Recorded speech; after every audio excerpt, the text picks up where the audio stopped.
Welcome to this week's episode of Chess TV. Today, Professor Arne Johansson continues on the theme of the first Nordic chess book and will today talk about Denmark's first chess book. We also have a Macaulay Peterson production from Australia and the 50th edition of W Cup. But before we move our focus to the other side of the world, let's first take a look at what has happened in the chess world recently and what will happen. Between the 21st and 27th of May, the FIDE Commission for Women's Chess, WOM, is organizing an Arbeiter seminar online. WOM's goal is to inform about women's chess world history, present players, future events, and much more. The Commission is working hard to improve the situation for women in the chess world in all areas, such as players, trainers, arbiters, and organizers. Read more about the Commission's work and the Arbeiter seminar on womenschess.fide.com. The 14th Open International de Ajax Villa de Saul was organized by the Club Ajax Saul on the 3rd to 11th of May in Spain. The tournament was a 9-round Swiss event and a part of the 9th Catalan chess circuit. Grandmaster Alexis Caberan pulled a very important victory against international master Franco Alonso Alejandro in the last round and emerged sole winner of the tournament with 7.5 points out of 9, so congratulations. Following the tremendous success of the inaugural event in 2011, which was won by Grandmaster Carlos Matamoros, the organizers have decided to continue the chess tradition in the heart of the Dolomites, which means that the second international chess tournament Forni di Sopra will take place from June the 16th to the 23rd in Forni di Sopra, part of the Frugilian Dolomites Natural Park and one of the jewels of the Italian Alps. We're very glad to hear that. The Chess Academy of Carquidia is inviting everyone to participate in Negroponte 2012 International Tournament that will take place from August 9th to the 17th in the beautiful city of Carquidia in Greece. The tournament will be an open 9-round Swiss event with a total prize fund of 10,000 euros. Carquidia, named as Negroponte, that is Black Bridge, in the Venetian area, is situated in Evia and is famous worldwide for the tidal phenomenon of the Evripos channel, with the flow direction of the sea currents in the channel changing every 6 hours. The tidal phenomenon has provoked the admiration and interest of humans from ancient times, not only from an astronomical and geophysical perspective, but also from a philosophical one. The city of Carquidia is an ideal place to combine chess with quality vacations. The 2012 U.S. Chess Championship and U.S. Women's Chess Championship is currently being played in the chess metropole of St. Louis, with 6 of 11 games pitting first-time opponents against each other in the third round. A lot of unknowns preluded the afternoon.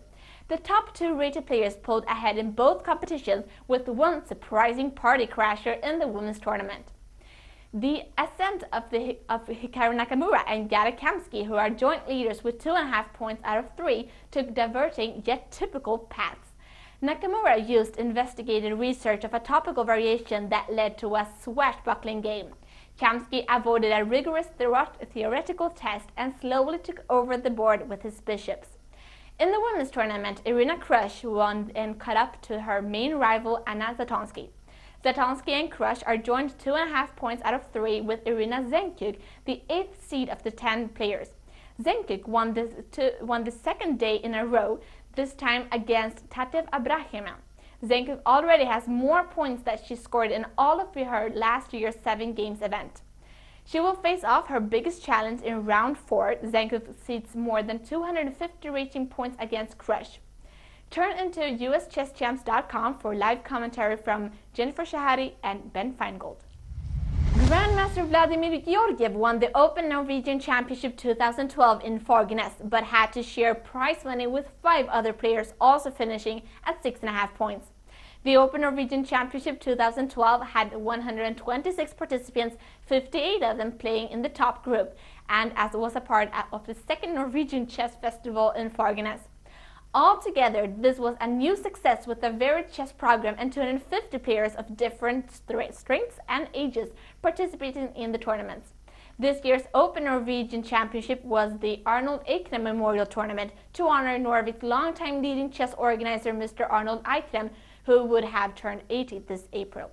His famous chess activities at Gausdal, Norway started in 1970 with the first Open Norwegian Championship, which was later moved to Oslo from year 2001, and from 2011 to Norway's new chess resort Fagernes.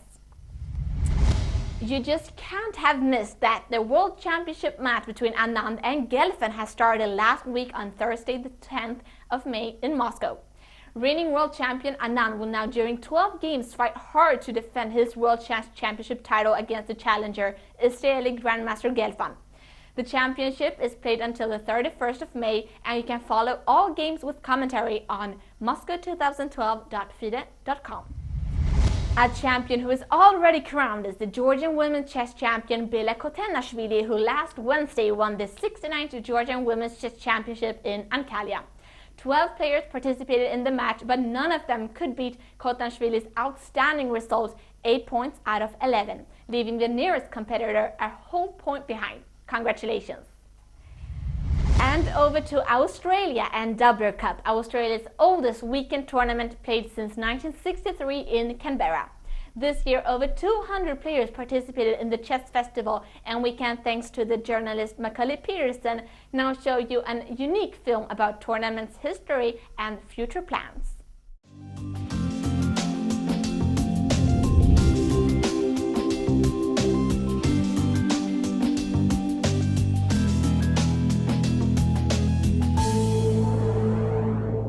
Uh, 50 years, the one tournament. I think there's no other tournament in Australia that can say that for itself. I never thought it survived 50 years.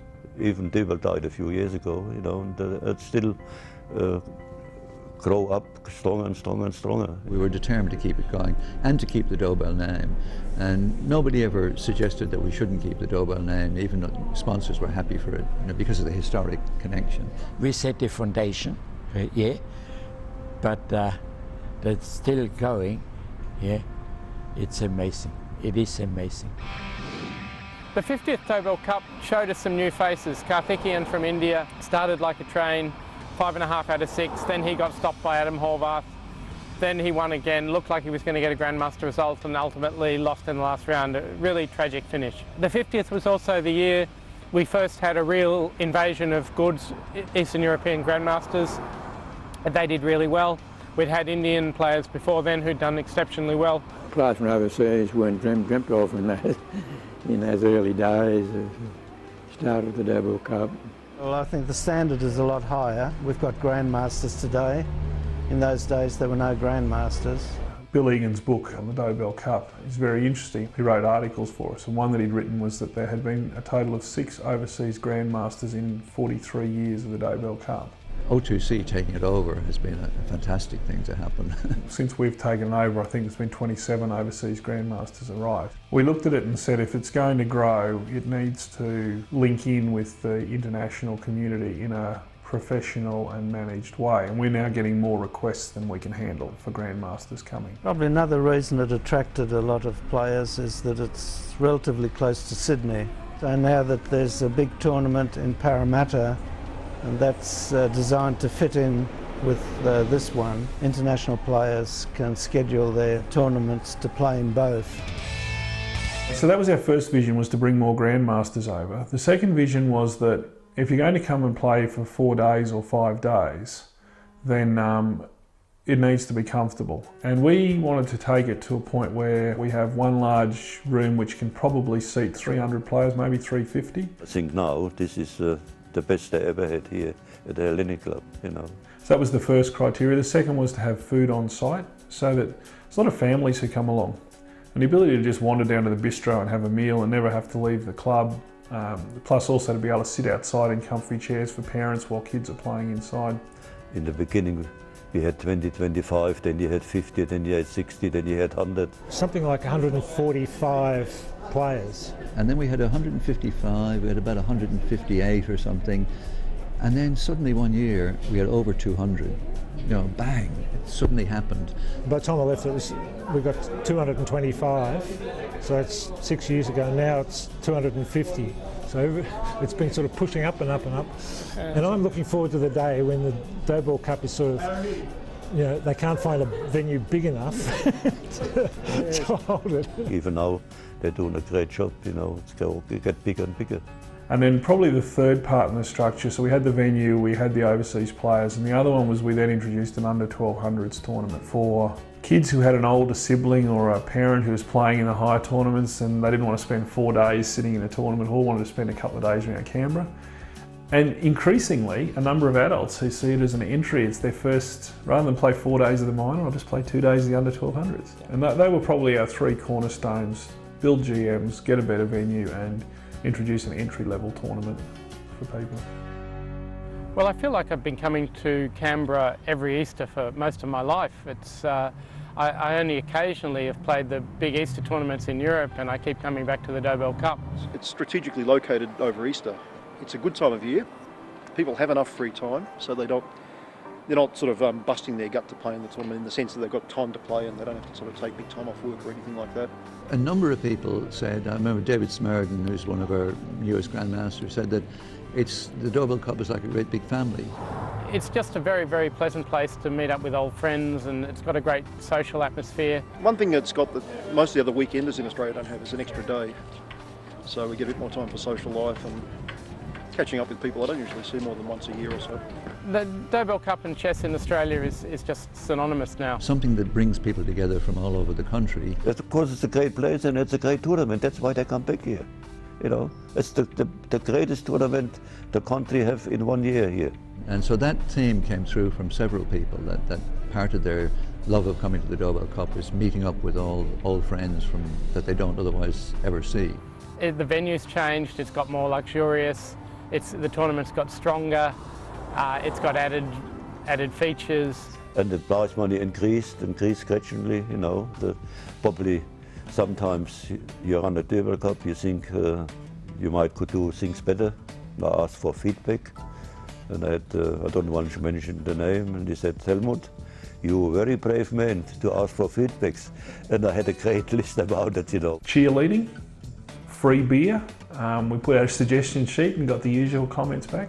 There's always things you can do better, you know, and we always try to do that, you know. Well, I try to do it with my committee, and we try to do the best we could, you know. One of the things we always look to do is innovate and to actually try different things. And I'm a real big believer in, rather than punishing people for the behaviour you don't want, reward them for the behaviour you do want. A couple of years ago, the tournament had an absolute rule against drawing before 30 moves. If you have a draw by repetition in under 30 moves, that can be accepted under the 30-move rule. But of course then the arbiter has to decide whether one side or the other had genuine ability to play on. There were 2 GMs playing each other, and they agreed a draw, and then the DOP said, no, you can't do that.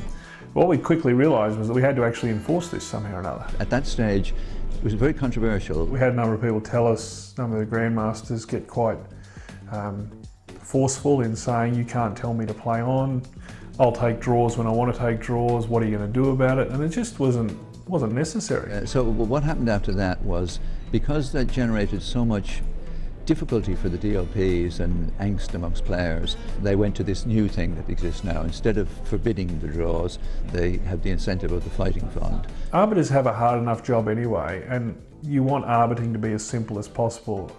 So we just took the arbiters out of the equation and left it to the players. Any player who hasn't had a draw in under 30 moves and who wins one of their last round games on the top 4 or equivalent boards, then they get a special prize. They share $1,000 or something. Interestingly for me, I feel a lot calmer about it. I feel like, yeah, that's your choice. You now have a choice to make, and if you choose to take short draws, and then you're just not eligible for that fund, and that's fine.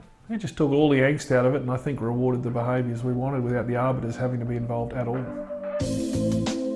2007 was when O2C stepped in, and they've had to take some risks and take some losses to promote it the way they wanted to. And they've done a great job. Now when I look at the Dobell Cup in the computer, it's just amazing, yeah? Page after page after page, everything. That's 50 years now, and things went on, and I said to my wife this morning, I can't believe it. It's a great honour for our name to, the family name, to be involved. I'm proud, you know. I'm not involved, I think now they're doing a great job, and I'm really proud of it, you know. To be one of the best chess tournaments and to have grandmasters coming from all over the world, it's just fantastic. And I'm glad to be associated with it.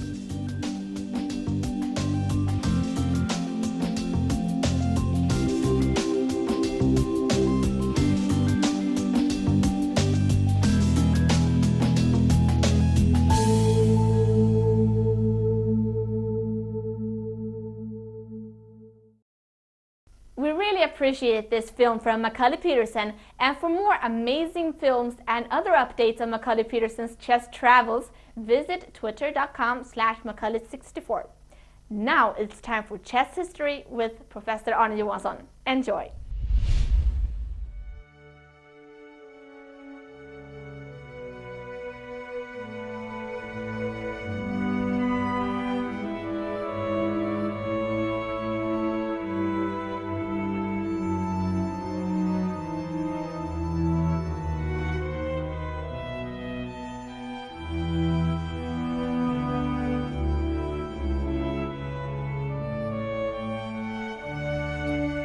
Last week I talked about the first Finnish chess book and its author. It was Carl Wilhelm Hjelt who 1852 published Grunddrag till schack, or Elements of Chess. It was not much original material, but rather a compilation of already then rather old-fashioned material from Philidor's and Stamma's 18th century works. By 1852 a number of chess books had already appeared in Sweden, and the first was Königstedt's little book from 1771. What about Denmark then? Well, there were numerous signs of early chess activities, and the first Danish chess book was also published in the 1770s, which I will focus on today. The pictures I will show are from a facsimile edition published in Stockholm 1989. Both the first Swedish and Danish chess books were so rare that it caused considerable confusion about their publishing dates, etc. Even in Murray's standard work on chess history, which looks like this. It is funny to see how this confusion tends to live on, and in the preface to the facsimile edition of the early Danish chess book, the publisher writes that, quote, Murray writes in his book A History of Chess that the earliest Danish chess book is Försök till allmänneliga och särdeles grundregler för konge- och skackspelet, which was published in Copenhagen 1774, which was 10 years before the appearance of the first Swedish chess book. The Danes were, however, even earlier. Already in 1773, the book Underrättning till skackspel utdragen av Philidor was published in Viborg in Denmark and is here reproduced in facsimile. Well, end of quote there. Well, it's certainly not easy to get everything correct. The publisher of the facsimile edition corrects Murray on the publishing of the first Danish chess book, a point I will return to in more detail, but repeats the error about the publishing date of the first Swedish chess book. I have earlier mentioned that many sources state that the first book was published in 1784, but that is caused by the fact that the first edition of Königstedt's book from 1771 was so extremely rare. We can safely say that it was the first printed Nordic chess book, and it appears from the above that the first Danish chess book appeared 2 years later in 1773. Talking about this type of error, we also note that Murray states that there was no Finnish chess book published when he wrote his history book in 1913. Well, it seems he was wrong about the publishing years of the first chess books in all three countries. Or was he? Well, Norway he doesn't even mention, but we will return also to the first Norwegian chess book soon. The title page of the Danish so-called Viborg book looks like this. But is the publishing year correct? Øystein Brekke mentioned in his book Nordic Nordisk schack i 100 år, that the Danish chess historian Hartvig Nilsson has been digging deep in this issue. In his book, Skack i 1000 år, which looks like this, Hartvig Nilsson writes that försök till allmänneliga och särdeles grundregler för konge- eller skackspelet actually is the first Danish chess book, but that the Viborg book was published the same year, hence in 1774. But let us here keep our focus on the Viborg book, which has the publishing year as 1773 on its title page. Just as the first Finnish chess book, also this is a compilation of material from Philidor's works. The title page does not give any information about who has made the translation and the compilation of the material, but Hartvig Nilsson claims that it was a person named Caspar Peter Rothe. He also states that this information was secured by another Danish chess historian, Knut Hannemann. Well, talking about the first Danish chess book, or one of the first two, proved to be somewhat complicated. And to add to the mysterious aspects, I could not find the two Philidor editions referred to on the title page in the bibliographies that I have direct access to. Beside the title page, we also see a frontispiece, and the book contains many other decorative illustrations. But we end here for today, and we'll return more about the contents of the Viborg book next week. So, see you then. This weekend we were in Malmö and visited Sweden's most exclusive and well-organized chess tournament, Sigeman & Company Chess Tournament. We will show you our impressions from that visit soon, but until then, have a nice week and see you in a week. Bye!